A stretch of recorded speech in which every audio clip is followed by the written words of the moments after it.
오늘 아침에 우리에게 주신 하나님의 말씀은 구약성경 열왕기하 17장 13절로 20절 말씀입니다. 구약 591페이지 열왕기하 17장 13절로 20절 말씀, 제가 여러분을 위하여 하나님 말씀 봉독하겠습니다. 여호와께서 각 선지자와 각 선견자로 이스라엘과 유다를 징계하여 이르시기를, 너희는 돌이켜 너희 악한 길에서 떠나 나의 명령과 율례를 지키되 내가 너희 열조에게 명하고 또 나의 종 선지자들로 너희에게 전한 모든 율법대로 행하라 하셨으나 저희가 듣지 아니하고 그 목을 곧게 하기를 그 하나님 여호와를 믿지 아니하던 저희 열조의 목같이 하여 여호와의 율례와 여호와께서 그 열조로 더불어 세우신 언약과 경계하신 말씀을 버리고 허무한 것을 쫓아 허망하며 또 여호와께서 명하사 본받지 말라 하신 사면 이방 사람을 본받아 그 하나님 여호와의 모든 명령을 버리고 자기를 위하여 두 송아지 형상을 부어 만들고 또 아세라 목상을 만들고 하늘의 일월 성신을 숭배하며 또 바알을 섬기고 또 자기 자녀를 불 가운데로 지나가게 하며 복술과 사수를 행하고 스스로 팔려 여호와 보시기에 악을 행하여 그 노를 격발케 하였으므로 여호와께서 이스라엘을 심히 노하사 그 앞에서 제하시니 유다 지파 외에는 남은 자가 없으니라. 유다도 그 하나님 여호와의 명령을 지키지 아니하고 이스라엘 사람의 세운 율례를 행하였으므로 여호와께서 이스라엘의 온 족속을 버리사 괴롭게 하시며 노략군의 손에 붙이시고 심지어 그 앞에서 쫓아내시니라. 아멘. 오늘도 하나님의 말씀을 듣기 위해서 예배당에 찾아 나오신 모든 성도님들 기쁘게 환영하며 하나님 말씀 증거하도록 하겠습니다. 사사 시대를 통과하면서 사람들은 각자가 자기 소견대로 행하였고 자기 생각에 옳은 대로 방종했습니다. 그때마다 하나님은 저들을 심판하셨고 또 저들이 하나님 앞에 구원해달라고 부르짖자 사사들을 보내어서 구원하셨습니다. 그럼에도 불구하고 저들은 끊임없이 계속하여 방종했고 타락했습니다. 그러자 이제 마지막에는 자기 소견에 각자 옳은 대로 행하던 사람들이 왕을 달라고 촉구합니다. 하나님께서는 그들에게 사울 왕을 주시고 통일 왕국에 다윗 왕을 주시고 또 솔로몬 왕을 허락하십니다. 이어서 이스라엘 나라가 남유다와 북이스라엘로 분열된 왕국이 되어 두 개의 왕국이 되고 그 두 개의 왕국에 각각 왕들을 세우기도 하시고 뽑기도 하시는 분이 하나님이셨습니다. 이 시대를 가리켜서 우리는 왕들의 시대, 열왕들의 시대, 그리고 그 시대를 기록한 성경이 바로 열왕기상, 열왕기하의 말씀입니다. 그런데 이 왕들의 시대는 생각보다 경건하지 않았고 하나님을 온전히 섬기는 일에도 실패했습니다. 물론 모든 나라들이 또 모든 이스라엘과 유다의 왕들이 처음부터 그랬던 것은 결코 아니었습니다. 저마다 모든 왕들이 취임할 때부터 의욕적으로 시작했고 죄와 부패를 몰아내려고 노력했고 특별히 이스라엘에게는 다윗 왕이라고 하는 위대한 왕이 있어서 하나님을 경외했고 솔로몬 왕은 성전을 짓고 늘 하나님을 성전에 모시며 경외하는 삶을 살려고 노력했었습니다. 그러나 시간이 흐르면서 왕들은 하나님을 반역했고 이방 문화를 받아들이며 우상을 숭배했고 가나안 족속들을 다 멸하지 않고 가나안 족속들의 문화와 종교를 이스라엘 문화와 혼합시켜버리고 말았습니다. 그 결과 하나님의 진노와 심판을 초래했습니다. 여러분 잘 아시는 가장 악한 왕 중에 악한 왕 하면 바로 아합 왕일 것입니다.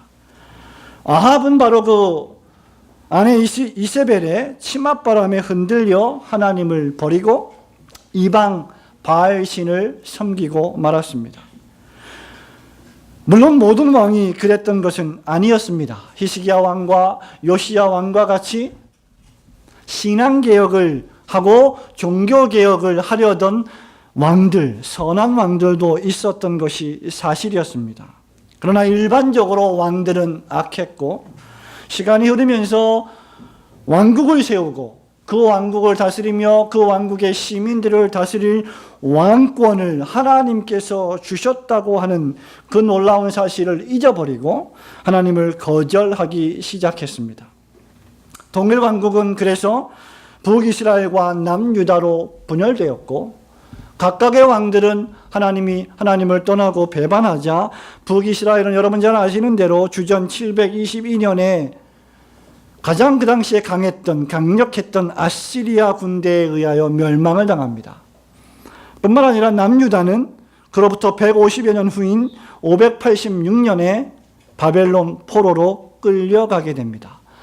그리고 그것은 오늘 본문에 있는 말씀처럼 하나님을 떠나고 우상을 숭배했던 왕들과 그 왕들을 따라서 같이 패역했던 국민들이 다 약속의 땅에서 쫓겨나는 하나님의 심판이라고 하는 비극을 당한 결과였습니다. 찬란하고 화려했던 하나님의 선택받은 백성들, 이스라엘 민족들, 유다 왕국, 이스라엘 왕국들이 왜 그렇게 역사상에서 몰락의 길을 걸어갔을까요? 오늘 왕들의 시대라는 제목으로 본문 말씀을 중심으로 열왕의 시대를 개관하면서 하나님께서 우리에게 주시려고 하는 교훈을 깨닫고 함께 은혜 받기를 소원합니다. 무엇보다도 왕들의 시대는 말씀을 떠난 시대였습니다. 13절부터 15절 말씀을 저와 여러분이 함께 읽겠습니다. 여호와께서 시작. 여호와께서 각 선지자와 각 선견자로 이스라엘과 유다를 경계하여 이르시기를 너희는 돌이켜 너희 악한 길에서 떠나 나의 명령과 율례를 지키되 내가 너희 열조에게 명하고 또 나의 종 선지자들로 너희에게 전한 모든 율법대로 행하라 하셨으나 저희가 듣지 아니하고 그 목을 굳게 하기를 그 하나님 여호와를 믿지 아니하던 저희 열조의 목같이 하여 여호와의 율례와 여호와께서 그 열조로 더불어 세우신 언약과 경계하신 말씀을 버리고 험한 것을 쫓아 허망하며 또 여호와께서 명하사 본받지 말라 하신 사면 이방 사람을 본받아. 열왕기의 시대의 특징 가운데 하나가 무엇이었습니까? 바로 하나님 말씀 듣기를 싫어한다는 데 있었습니다. 하나님께서는 그런 이스라엘을 돌아오게 하시려고 수많은 선지자들을 보내셔서 회개를 촉구하셨습니다. 아합 왕과 싸웠던 대표적인 선지자 이사야, 엘리야, 그리고 엘리사가 그 대표적인 선지자들이었습니다. 하지만 왕들은 그런 선지자의 말을 좋아하지 않았습니다. 그리고 그런 선지자들을 핍박했고 죽이려고 했습니다. 그저 왕들은 자기들 귀에 듣기 좋은 말을 해주는 선지자들만 좋아했습니다. 너무나 많은 죄를 지어서 머리끝에서 발끝까지 온통 추한 몰골들 뿐인데 왕들로부터 백성에 이르기까지 큰 자로부터 아주 어린 자에 이르기까지 전부 다 패역하여 하나님을 떠나 하나님을 온전히 섬기지 않고 경배하지 않으면서 죄투성이로 살고 있는 사람들인데 어용 선지자들은 그러한 왕들에게 예언하기를 평강합니다. 평강합니다. 이 나라에는 평화가 넘칩니다. 아무 문제가 없습니다. 다 잘 될 것입니다. 라고 외쳤습니다. 오죽하면 예레미야 선지자가 예레미야 6장 14절에서 이렇게 말하고 있습니까? 그들이 내 백성의 상처를 가볍게 여기면서 말하기를 평강하다 평강하다 하나 무엇이 없다고요? 평강이 없도다. 평강이 없는데 평강하다 평강하다라고 설교하고 외치는 자들이 바로 거짓 선지자들입니다. 죄인들인데 죄인이 아니다, 잘 되고 있다라고 말하는 자들이 어용 선지자입니다. 우리는 이런 선지자들을 가리켜서 거짓 선지자라고 부릅니다. 하나님 말씀을 떠났으면서도 뭔가 다 잘 돼가고 있다면 결코 잘 돼가고 있는 게 아니라고 저와 여러분은 생각할 줄 알아야 합니다. 뭔가 이상하다라고 생각해야 합니다. 내가 하나님을 온전히 섬기지 않고 하나님께 예배하지도 않고 하나님 앞에 범죄하며 살아가는데도 뭔가 내 주변의 일들이 잘 돼가고 있다면 그것은 잘 돼가는 것이 아니라 무서운 하나님의 경고의 사인일 수 있음을 생각할 줄 알아야 합니다. 왜냐하면 저와 여러분이 하나님의 말씀을 떠나면 다 떠나는 것이기 때문입니다.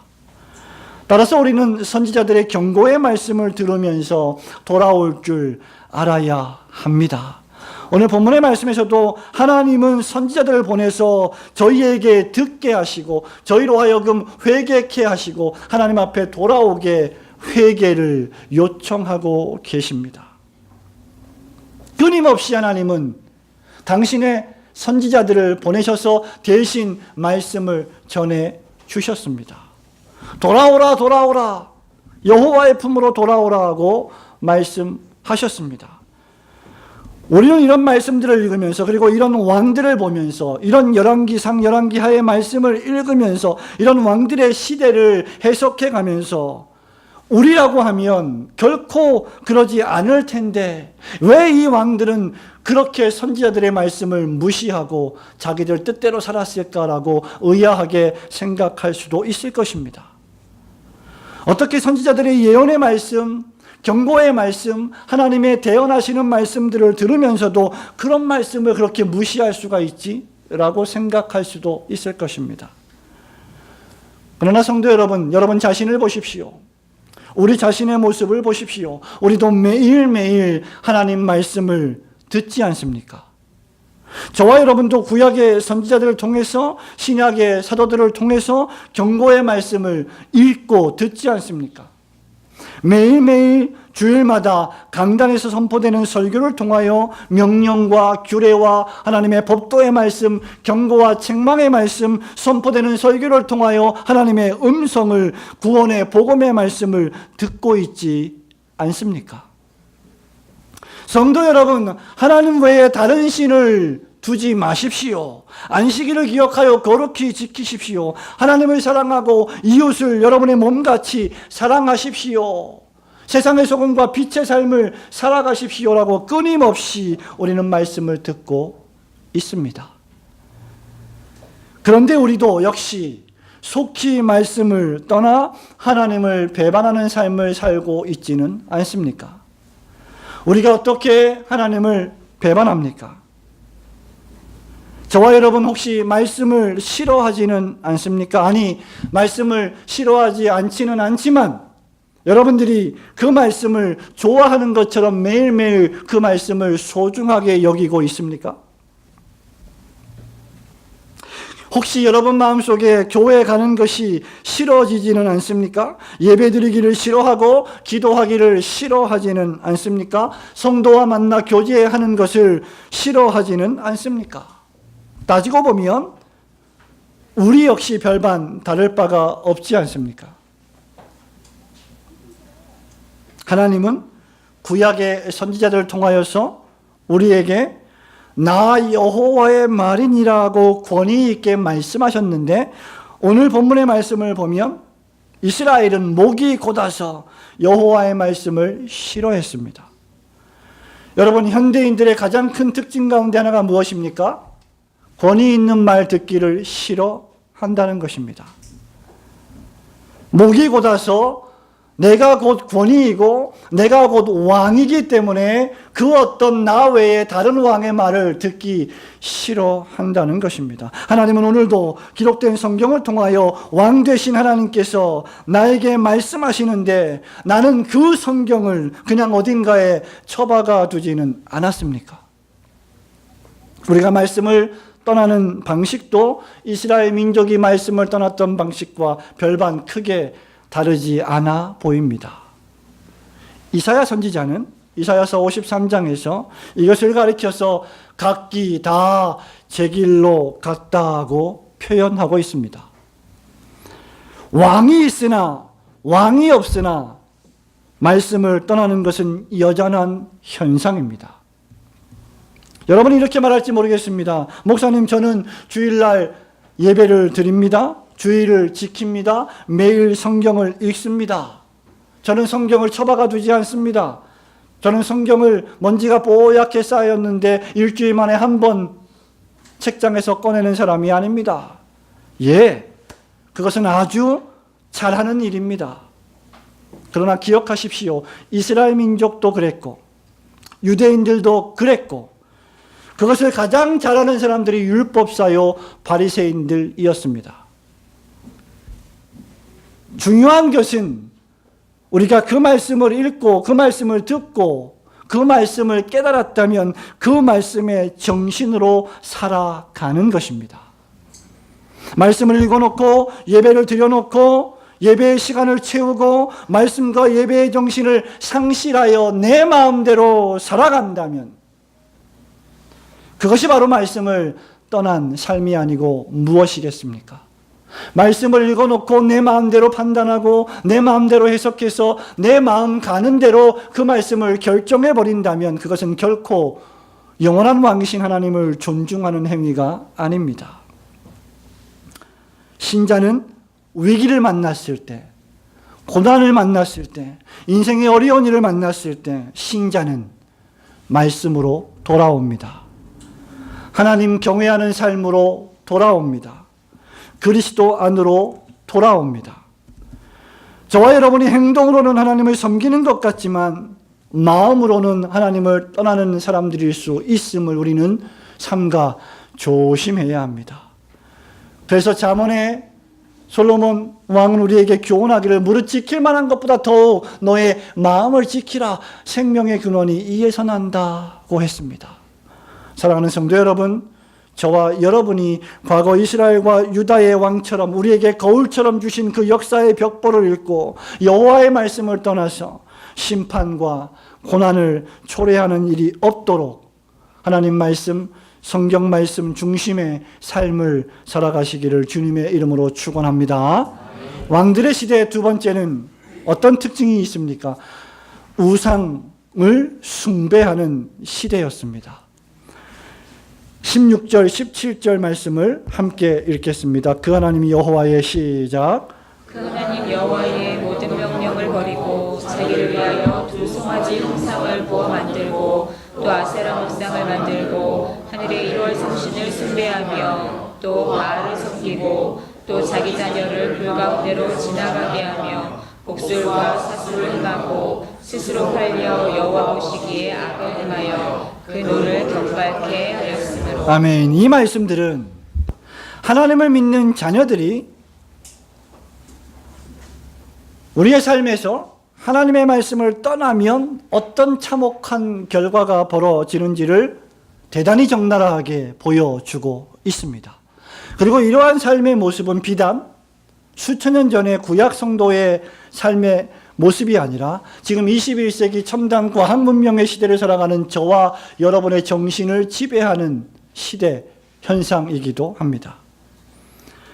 하나님의 말씀을 떠나면, 그래서 저와 여러분이 하나님을 떠나면 그들은 하나님 대신 다른 것을 자기 허전한 마음에 채워 넣어야만 직성이 풀리는 존재들입니다. 우리 인간의 존재라고 하는 사람, 이 존재는 결코 하나님을 떠나서는 살 수가 없습니다. 하나님께서 우리를 그렇게 지으셨기 때문입니다. 하나님께서 우리의 영혼 속에 영원, 이터니티, 영원히 죽지 않고 영원히 살아가는 그 영혼을 사모하는, 갈망하는 마음을 주셨기 때문입니다. 그리고 이것은 하나님 아니고서는 결코 그 무엇으로도 채워질 수 없는 것입니다. 그렇기 때문에 하나님을 떠나면, 하나님을 떠난 인간의 마음은 다른 것으로 채워져야만 기어코 하루하루 살아갈 수 있는 존재가 되는 것입니다. 그것이 무엇입니까? 바로 우상을 숭배하는 것입니다. 그러니까 사람들이 우상을 숭배한다는 것은 하나님이 계시다는 웅변적인 증거 가운데 하나입니다. 우리가 읽은 16절, 17절 말씀을 보시면 하나님을 떠난 왕들의 시대에 백성들이 한 짓이 무엇인지, 아니 그 왕들이 한 짓이 무엇인지 잘 묘사되어 있습니다. 금과 쇠를 녹여서 그들은 송아지 형상 2마리를 만들고 그것에 절하고 그것을 섬겼습니다. 그들은 나무로 아세라 목상을 만들고 하늘의 해와 달과 별에게 절하고 바알 신을 섬겼습니다.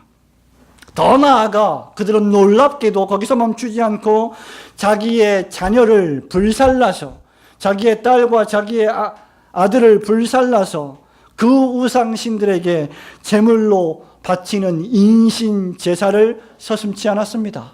그들은 점쟁이들을 찾아갔습니다. 그들은 운세를 보았습니다. 그들은 마술을 행하며 온갖 악한 짓을 했습니다. 여러분, 아세라 목상이 무엇입니까? 나무로 잘라서 새겨서 만든 이 아세라 목상은 무엇입니까? 가나안 지역을 대표하는 신입니다. 그 지역의 또 다른 가장 대표적인 주신인 엘과 결혼해서 무려 70여 명의 아이를 낳았는데, 그 아세라와 엘이 결혼해서 낳은 아들의 가운데 하나가 바로 바알입니다. 그리고 나중에 이 아세라는 그 바알과 관계를 맺어 또 다른 자식을 낳았습니다. 그래서 아세라 여신상, 아세라 목상의 뜻은 무엇이냐? 다신, 풍요의 여신, 다산의 여신, 많은 아이를 낳을 수 있는 축복의 여신으로 간주되었고, 하나님을 섬기지 않는 이방 족속들이 섬겼던 우상신이었습니다. 여러분이 터키 지역에 가시면 흔히 볼 수 있는 아프로디테 신전들이 있는데, 그 아프로디테 신전들에 가서 보시면 그 신상들의 그 모습에 보면 여자의 가슴이 수십 개가 달려있는 그러한 석상들, 목상들을 보실 수가 있을 것입니다. 그것이 바로 풍요와 다산을 상징하는 우상, 석상, 목상들입니다. 사람들은 그래서 아세라와 바알을 믿으면, 아세라와 바알에게 절하면, 아세라와 바알에게 인신제사를 드리면 모든 문제가 해결되고 다 잘 살고 풍요롭게 된다고 믿었습니다. 하나님께서 가나안 족속을 멸하라 하신 이유 가운데 하나도 역시 바로 이 아세라 목상 신상 때문이었습니다. 그래서 하나님은 아세라 목상을 찍어 내버리라고 명령하신 것입니다. 그러나 가나안에 입성한 이스라엘 민족들은 자연스럽게 하나님도 섬기고 아세라도 섬기고 바알도 섬기는 그런 어리석은 행동을 취하게 됩니다. 로마서 1장의 바울의 표현대로 하자면 보이지 않는 하나님의 형상을 동물과 벌레의 우상의 형상으로 만들어 섬긴 것이죠. 이것이 바로 지성을 가지고 있다는 사람이 하는 짓입니다. 이렇게 하나님을 떠난 사람들은 자기만의 신을 만들어낼 수밖에 없습니다. 우상이 영어로 무엇입니까? 아이돌이 우상입니다. 아이돌, I-D-O-L, 아이돌이라고 하는 이 뜻은 숭배의 대상이라는 뜻입니다. 저와 여러분이 무엇인가를, 그것이 돌이든지 철이든지 나무든지 그것이 자연 만물이든지 무엇인가를 만들어 놓고 그것을 숭배하는 대상으로 두면 그것이 바로 우상이 됩니다. 우리는 보통 우상 숭배하면 이 구약 사람들처럼 눈에 보이는 무엇인가를 만들어 놓고 그것에 절하며 빌며 기도하는 것이라 생각하지만, 신학적으로 생각해 보면 우상은 무엇이냐? 바로 나의 마음입니다. 나의 마음이 우상의 공장이 될 수 있음을 우리는 기억해야 합니다. 내 마음이 어떻게 우상의 공장이 됩니까?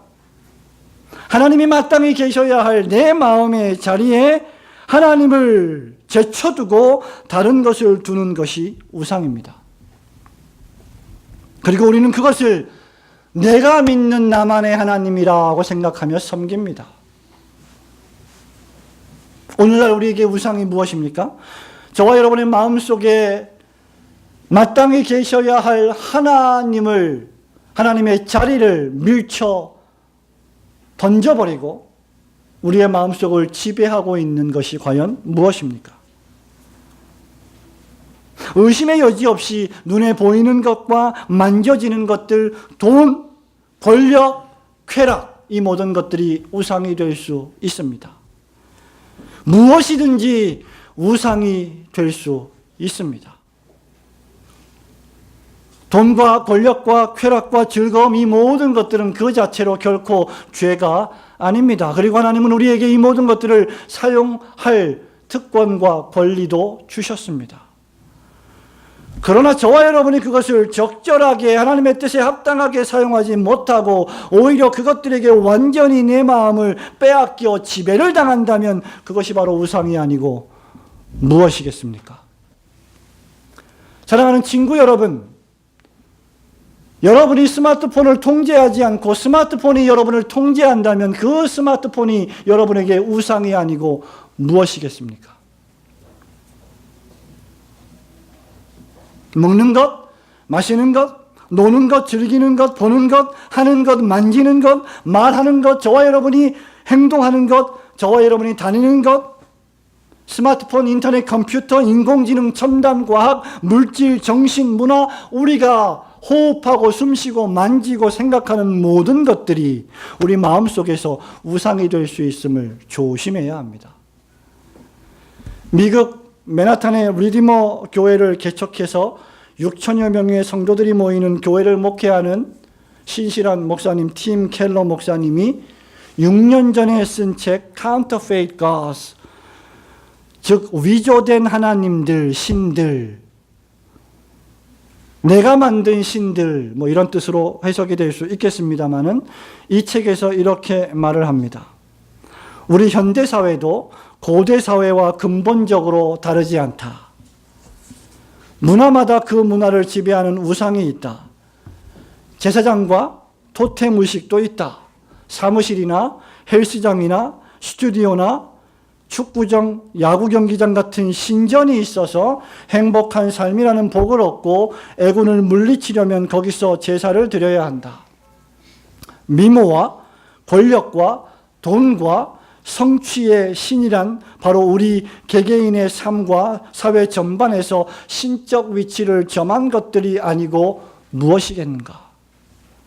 우리가 하나님을 예배하는 대신, 하나님을 경배하는 대신 성공과 성취와 돈과 미모와 권력을 우상 삼아 신 삼아서 그것을 추구한다고 하는 팀 켈러 목사님의 일갈입니다. 그는 계속해서 이렇게 말합니다. 우리가 아프로디테 동상 앞에 무릎 꿇지는 않을지 몰라도 오늘날 많은 여성이 외모와 몸매에 과도하게 집착한 나머지 우울증과 각종 섭식 장애에 시달린다.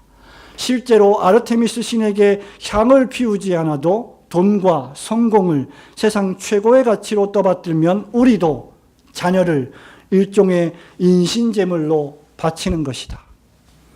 직장에서 높은 자리로 올라가고 더 많은 돈과 위신을 얻고자 가정과 공동체마저 팽개쳐 버린다. 여러분, 이 말씀을 들으면서 읽으면서 우리의 모습이 이 말씀에 오버랩된다면 바로 우리도 그런 종류에 속하는 사람들이었음을 생각하셔야 합니다. 오래전에 바울이 골로새 교회에 편지하면서 3장 5절에서 뭐라 말하고 있습니까? 탐심은 우상숭배니라. 성도 여러분, 진정한 신앙이란 무엇입니까? 바로 그런 우상을 버리는 것입니다. 바울은 신자의 특징을 데살로니가전서 1장 9절에서 이렇게 말합니다.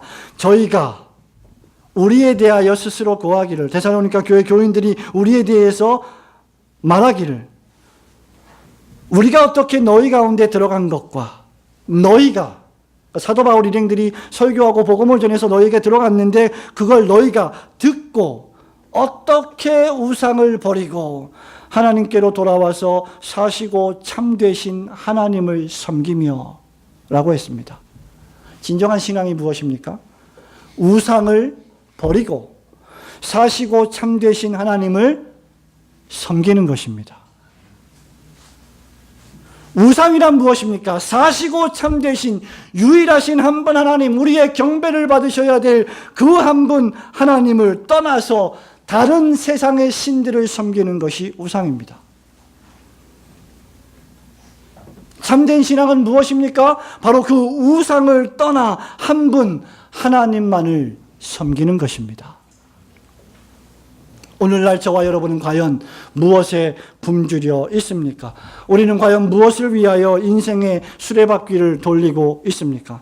하나님을 떠난다면 다 잃어버리는 것입니다. 우상은 멀리 있지 않습니다. 하나님을 섬기지 않고 다른 신을 섬기는 것이 우상입니다. 성공한 인생이란 과연 무엇일까요? 성도 여러분, 저와 여러분은 행복해지기를 원합니다. 저는 목사로서 여러분들이 진정으로 행복한 사람들이 되기를 원합니다. 그러나 행복한 인생은 과연 무엇일까요? 우상을 버리고 하나님을 섬기며 하나님을 섬기는 경건한 가정을 만들기 위하여 가정과 교회 공동체에 헌신하고 힘쓰며 애쓰는 사람, 그 사람이 바로 경건하고 행복하고 성공한 인생을 살아가는 사람들입니다. 저와 여러분의 마음속에 새겨둔 우상을 모조리 찍어내 버리시고 온전히 진실하게 살아계신 한 분 하나님만을 경배하고 섬기시는 성도들이 되시길 축원합니다. 성도 여러분, 말씀을 맺습니다. 이스라엘 민족은 하나님의 말씀을 떠났고 각종 우상을 숭배했습니다. 그 결과 하나님은 그들에게 진노하셨습니다. 18절 말씀을 저와 여러분이 함께 읽겠습니다. 여호와께서 시작. 여호와께서 이스라엘을 심히 모아사 그 앞에서 제하시니 유다 지파 외에는 남은 자가 없으니라.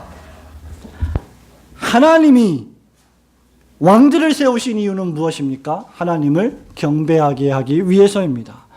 그러나 그들은 타락했고 하나님의 명령과 규례와 법도를 지켜 행하지 않았고 하나님께 영광을 돌리지 않았습니다. 이스라엘은 멸망을 당했고 유다만 남았는데 유다조차도 18절에 보니 하나님의 명령을 지키지 않고 타락했습니다. 하나님이 왕들을 세우셨는데 왕들이 속히 하나님을 떠났고 말씀을 떠났고 하나님을 멸시했습니다. 하나님이 그들을 애굽에서 구원하시고 우상 숭배적 삶을 떠나게 하시고 홍해를 갈라서 홍해를 통과하게 하시는 기적을 맛보게 하시고 광야에서 만나와 메추라기를 먹게 하시고 구름 기둥과 불 기둥으로 험한 광야의 삶을 인도하셨던 유일한 목적은 여호와 하나님의 신앙을 약속의 땅에서 구현하기 위해서였습니다.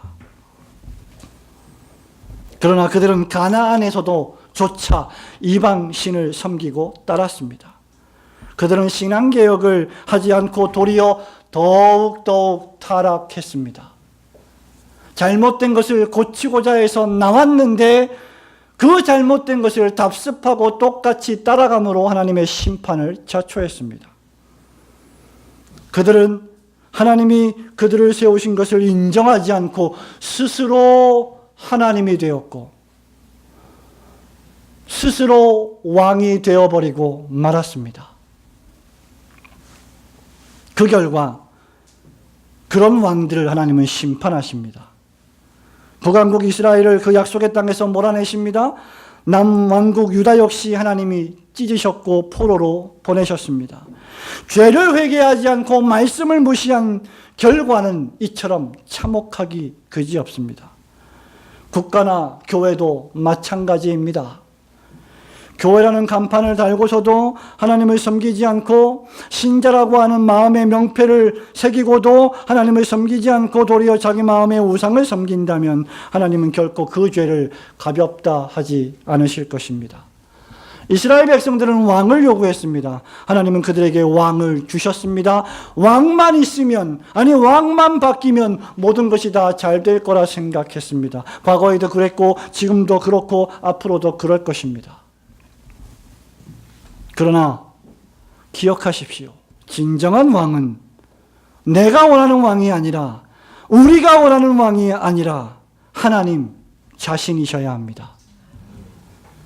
우리는 오늘날 내가 원하는 왕, 내가 바라는 왕, 더 나아가 나 자신이 왕이 되는 시대를 살아가고 있지 않습니까? 그래서 진정한 왕의 말씀을 무시하고 왕의 책망을 듣지 아니하고 싫어하고 있지는 않습니까? 만일 우리가 이런 방식으로 하나님을 참되게 섬기지 않고 하나님께 등을 돌리고 우상을 숭배하면 하나님의 심판을 초래하게 됩니다. 참신자가 하나님을 떠나면 영원히 멸망을 당하지는 않겠지만 하나님은 그를 돌아오게 하시기 위해서 반드시 아버지처럼 징계하시고 심판하십니다. 돈이 우상이 되면 우리 하나님은 그 돈을 심판하시고 징계하십니다. 권력이 우상이 되면 권력을 치십니다. 왕이 우상이 되면 왕을 치십니다. 우리 하나님은 질투하시는 하나님이시요 자기 사랑을 빼앗기는 분이 아니십니다. 성도 여러분, 따라서 우리에게는 진정한 왕이신 예수 그리스도가 필요합니다. 예수 그리스도는 유대인의 왕으로 오셨습니다. 영적 이스라엘의 왕으로 오셨습니다. 저와 여러분은 하나님으로부터 등을 돌리고 범죄하여 타락했지만 우리 주 예수 그리스도는 십자가에서 날 위하여 기꺼이 생명을 버려 우리를 구원하셨습니다.